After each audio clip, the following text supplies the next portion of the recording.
हम NEET preparation के दौरान केमिस्ट्री और बायोलॉजी के टॉपिक्स पढ़ते तो हैं, पर इसका रेलेवेंस तब समझ में आता है जब हमारी अज्ञानता की वजह से किसी की जान चली जाती है, और खासकर जब ये जान मासूम बेकसूर बच्चों के हो। जी हाँ, एक दिल दहलाने वाली घटना सामने आई है।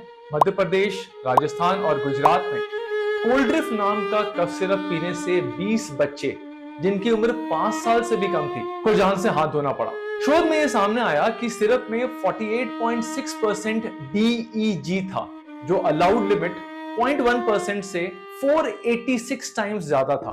आइए साइंस की दृष्टि से देखते हैं कि आखिर हुआ क्या था। सबसे पहले ये DEG क्या है और ये सिरप में क्यों था। DEG का केमिकल फॉर्मूला है C4H10O3। ये एक टॉक्सिक स्वीट इंडस्ट्रियल केमिकल है जो पेंट्स को फ्रीज होने से बचाता है।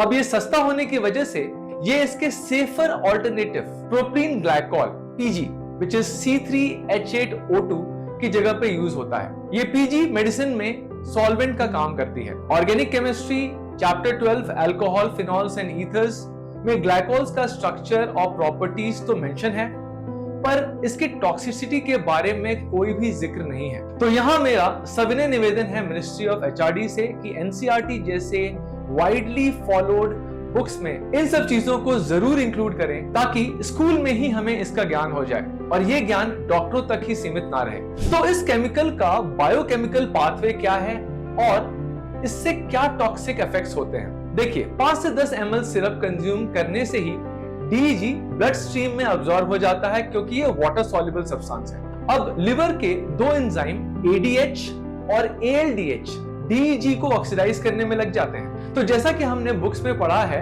पहले ग्लाइकॉल एल्डिहाइड में ऑक्सीडाइज होता है और फिर एसिड जिसका नाम है डाइग्लाइकोलिक एसिड DGA में ऑक्सीडाइज हो जाता है। ये डाइग्लाइकोलिक एसिड ही वो सब्सटेंस है जो ATP के प्रोडक्शन को डिस्टर्ब करता है, कॉजिंग एक्यूट ट्यूबुलर नेक्रोसिस इन किडनीज। सिंपल भाषा में किडनी के पाइप्स को डैमेज कर देता है।